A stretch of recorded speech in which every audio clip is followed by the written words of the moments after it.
Section 1.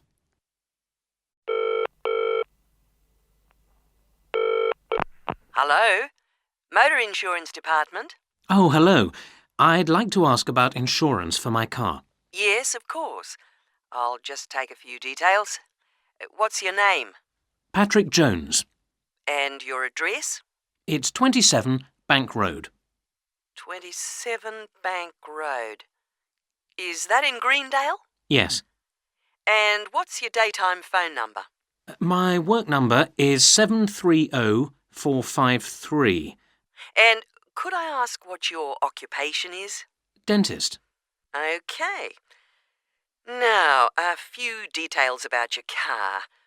What size is the engine? It's 1200 cc's. Thank you. And the make and model? It's a Houghton Sable. Could you spell the model name, please? Yes. Sable. Oh, yes. Thanks. And when was it made? 1997. Lovely. Right. I presume you've had a previous insurer? Yes. Right. We need to know the name of the company. Yes. It was Northern Star. Thank you. And have you made any insurance claims in the last 5 years? Yes. One in 1999. And what was the problem? It was stolen. But That's fine, Mr. Jones. That's all we need to know at the moment. And will there be any other named drivers? just the one. And his name? Simon Painter. Could you spell the surname, please? Paynter. Okay, thank you. And what relationship is he to you? He's my brother-in-law. And what will you or Mr. Painter be using the car for? Well, mainly for social use. Social use. Will you be using it to travel to work? Yes, sometimes. Travel to work. Anything else? No, that's it. And finally, when would you like to start the insurance? I'll need it from the 31st of January. Right. Mr. Jones, I'm getting a couple of quotes coming up on the computer now, and the best bet looks like being with a company called Red Flag. Yeah? And that comes out at $450 per year. Oh, well, that seems okay. It's quite a bit lower than I've been paying up to now. Great. So, would you like me to go ahead with that? Sure, why not? How would you like to pay? Section 2. Thank you for calling the tourist line. There are many different ways of getting round the city, and we'd like to suggest some you may not have thought of. How about a city trip by boat? There are 4 main stopping points. From west to east, Stop A, Greenbanks, Stop B, City Bridge, Stop C, Roman Landing, and Stop D, Newtown. You can find the main booking office at Stop A. The first boat leaves at 8 a.m. and the last one at 6:30 p.m. There are also many attractions you can visit along the river.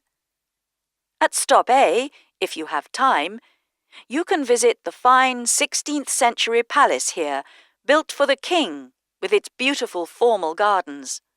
It's very near the booking office. Now you can enjoy every corner of this superb residence. Stop B. Why don't you visit Tower Restaurant with its wide range of refreshments?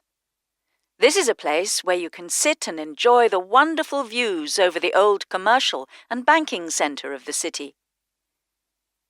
Stop C is the area where, in the 1st century AD, invading soldiers crossed the river. This was much shallower than it is now.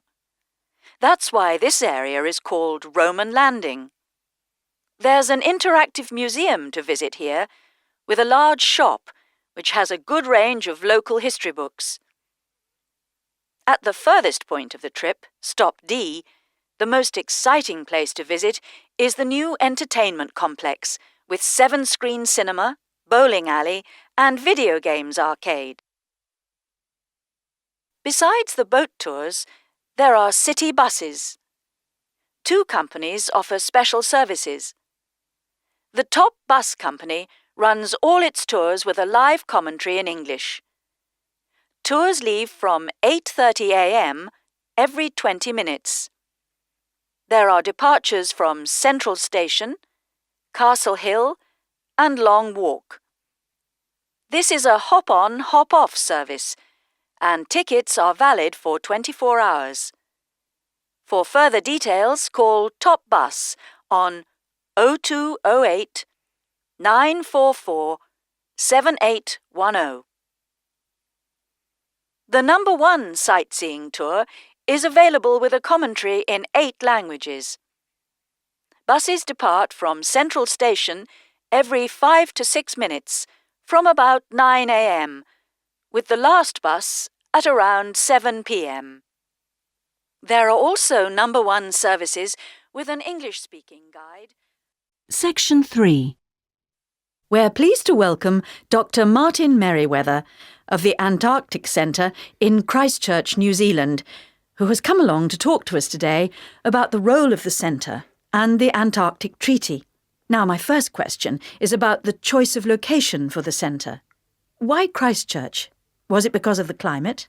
Well, actually, New Zealand is the second closest country to Antarctica, and Christchurch is often used on Antarctic expeditions. Right, so it's because of where we are, coupled with our historical role. So tell us, what is the main purpose of the centre? Oh, well, we have 2 complementary roles. One is as a scientific base for expeditions and research, and the other is as an information centre. Tell us something about the role as a scientific base. Well, we're able to provide information about what scientists should take with them to the South Pole. For example, the centre contains a clothing warehouse where expeditions are supplied with suitable clothing for the extreme conditions. I suppose you need a bit more than your normal winter coat. Yes, exactly. And then there's also the specialist library and mapping services. Right. And which countries are actually located at the centre? Well, the centre houses research programs for New Zealand, for the United States, as well as for Italy. There's even a US post office at the American Air Force Base here. Really? And what does the Visitors Centre offer? Well, since very few people will ever experience the Antarctic firsthand, the Visitors Centre aims to recreate the atmosphere of Antarctica. There's a mock campsite where you can see inside an Antarctic tent and imagine yourself sleeping there.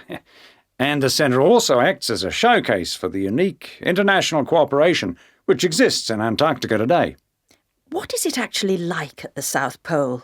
I know you've been there on a number of occasions. Yes, I have, and each time I'm struck by the awesome beauty of the place. It's magnificent, but you can really only visit it in the summer months. October to March. Yes, because it's completely dark for 4 months of the year. And, in addition, it has to be the coldest place on Earth.